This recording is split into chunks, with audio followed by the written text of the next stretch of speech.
Hello दोस्तों, वेदों के रहस्य सीरीज में इससे पहले हमने आत्मा और पुनर्जन्म के विज्ञान विषय पर चर्चा की है। आप चाहें तो ऊपर आई बटन पर क्लिक करके वे सारी वीडियोस देख सकते हैं। हमने अपने पिछले वीडियोस में बताया था कि क्योंकि हमारे हर किए हुए कर्म का एक रिएक्शन होता है, जिसके कारण आत्मा को दोबारा शरीर धारण करना पड़ता है। जब तक हम अपने कर्मों को शून्य नहीं कर लेते, हमें बार बार जन्म मृत्यु के चक्र में बंधना पड़ेगा। पर ऐसा तो संभव ही नहीं कि हम कर्म करना छोड़ दें। फिर हमने जाना कि किस तरह से काम करें कि हम उसके रिएक्शन से बच सकें। केवल भक्ति मार्ग पे ही चलकर हम अपने कर्मों को भगवान को समर्पित कर सकते हैं, जिससे उनके रिएक्शंस पैदा ही न हों। लेकिन शुरुआत में तो वो स्थिति आना सरल नहीं है, उसके लिए अभ्यास करना होगा। लेकिन शुरुआती तौर पे हम वो एक्टिविटीज तो कर सकते हैं जिससे हम बुरे कर्म करने से बच सकें। आज की इस वीडियो में हम प्रैक्टिकल टिप्स जानेंगे, जिससे आप तुरंत ही अपने आप को बुरे कर्मों से बचा सकते हैं, ताकि आप स्पिरिचुअल जर्नी में आगे बढ़ सकें। तो चलिए वीडियो शुरू करते हैं। आध्यात्मिक प्रगति को सही दिशा में बढ़ाने के लिए हमें यह समझना जरूरी है कि कौन सी गतिविधियां हमारे कर्म को नुकसान पहुंचाती हैं। धार्मिक क्रियाएं और दूसरों की सहायता करने वाली गतिविधियां अच्छे कर्मों के अंतर्गत आती हैं, जिनसे व्यक्ति को समृद्धि, सुंदरता, बुद्धिमत्ता और स्वास्थ्य जैसे लाभ मिलते हैं। इसके विपरीत बुरे कर्म रोग, गरीबी और शिक्षा की कमी के परिणाम लाती है। वेदों में पुण्य और पाप कर्मों के लिए विस्तृत निर्देश दिए गए हैं। पाप कर्म कई प्रकार के होते हैं, जैसे शारीरिक पाप, मानसिक पाप और मौखिक पाप, यानी कि physical sin, mental sin and verbal सिन।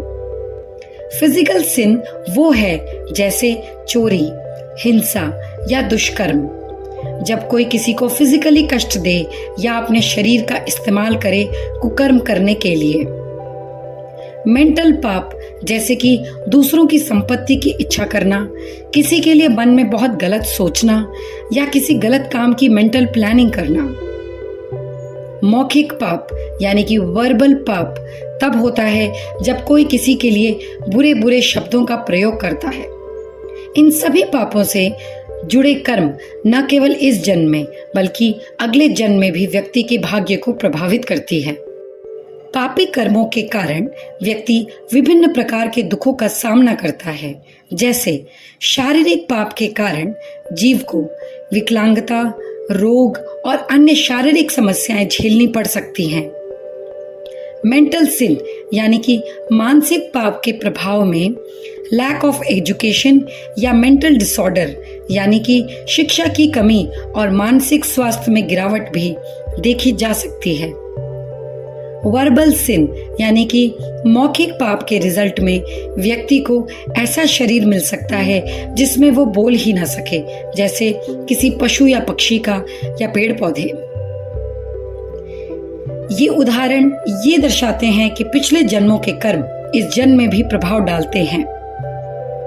जो व्यक्ति अत्यधिक पाप करता है उसे नरक में जाने या निम्न योनि में जन्म लेने का परिणाम भुगतना पड़ता है। ऐसा कहा गया है कि पापों के कारण ही व्यक्ति अगले जन्म में कष्ट भोगता है। पापों का प्रभाव न केवल इस जन्म में बल्कि मनुष्य के जन्मों में भी दृष्टिगत होता है। आखिर इन पाप कर्मों से कैसे बचा जा सकता है? इसके लिए हमें 4 नियम का पालन करना चाहिए, और वो नियम है सत्यता, तप, स्वच्छता और दया। इंग्लिश में कहें तो truthfulness, austerity, cleanliness and compassion. इस वीडियो में हम सत्यता पर चर्चा करेंगे और इसके आने वाली वीडियोस में हम बाकी नियमों की चर्चा करेंगे। सत्यता का अर्थ है ईमानदारी, स्पष्टता और बेईमानी से बचना। सत्यता बनाए रखने के लिए सबसे महत्वपूर्ण नियम है कि हम जुए यानी कि स्पेकुलेशन से बचें। जुए में शामिल होने से व्यक्ति मानसिक और भावनात्मक संतुलन यानी कि मेंटल एंड इमोशनल इम्बैलेंस में चला जाता है। जब व्यक्ति जुआ खेलता है तो वह न केवल अपने पैसे बल्कि अपने संबंधों को भी खोता है। यह स्थिति न केवल उसके मानसिक स्वास्थ्य पर असर डालती है बल्कि उसके आत्मविश्वास को भी तोड़ती है। अब हम कुछ सिंपल प्रैक्टिकल टिप्स डिस्कस करते हैं जिसको हम अपने डेली लाइफ में अप्लाई कर सकते हैं। हर दिन हम कई बार बिना जरूरत के झूठ बोलते हैं। जैसे अगर किसी दोस्त ने फोन किया और कहा, अरे कई दिन से हमारी बात नहीं हुई थी तो सोचा आज फोन कर लूं, तो हम बिना सोचे पलट कर कह देते हैं कि अरे मैं आज ही सुबह तुम्हें याद कर रहा था, फिर चाहे हमने उसे सुबह याद भी ना किया हो। अब जरा सोचिए, क्या इस झूठ की जरूरत थी? मैं आपको एक सिंपल तरीका बताना चाहती हूँ जिसके इस्तेमाल से आप झूठ बोलना काफी हद तक कम कर सकते हैं। उसके लिए दोस्तों आपको एक डायरी या नोटपैड लेना होगा। उसे हर वक्त अपने साथ ही रखिए। जैसे ही आपने झूठ बोला उसमें नोट कर लीजिए। अब क्योंकि झूठ बोलने की इतनी आदत है तो पता भी नहीं चलेगा और आप झूठ बोलते रहेंगे। दिन भर उसमें लिखते रहिए और रात को सोने से पहले उस नोटपैड को उठाइए और देखिए कि कितने ऐसे झूठ आपने बोले जिसकी जरूरत ही नहीं थी। हाँ, कुछ ऐसे झूठ होंगे जैसे बॉस को ये कह के छुट्टी लेना कि मैं बीमार हूं ताकि आप एग्जामिनेशन की तैयारी कर सके। इस तरह के झूठ अभी बिगिनर स्टेज पे रहने दीजिए, मगर कई ऐसे झूठ होंगे जिनकी कोई जरूरत ही नहीं थी। विश्वास मानिए दोस्तों, ऐसा रोज करते करते आप झूठ बोलना कम कर देंगे और सच बोलने की शक्ति भी आपको मिलेगी। फिर चाहे बॉस को लीव लेने के लिए सही रीजन क्यों ना बताना हो। यहाँ एक सीक्रेट है, अगर आप सच बोलने लगेंगे या सच बोलने की कोशिश करेंगे दोस्तों, तो सिचुएशंस आपको फेवर करेगी। ये सिर्फ अनुभव किया जा सकता है, किसी साइंटिफिक इक्विपमेंट से मापा नहीं जा सकता। आशा करती हूँ कि आप इसका पालन करेंगे। अगले वीडियो में हम चर्चा करेंगे दूसरे नियम की, जो है तप यानी कि ऑस्टेरिटी।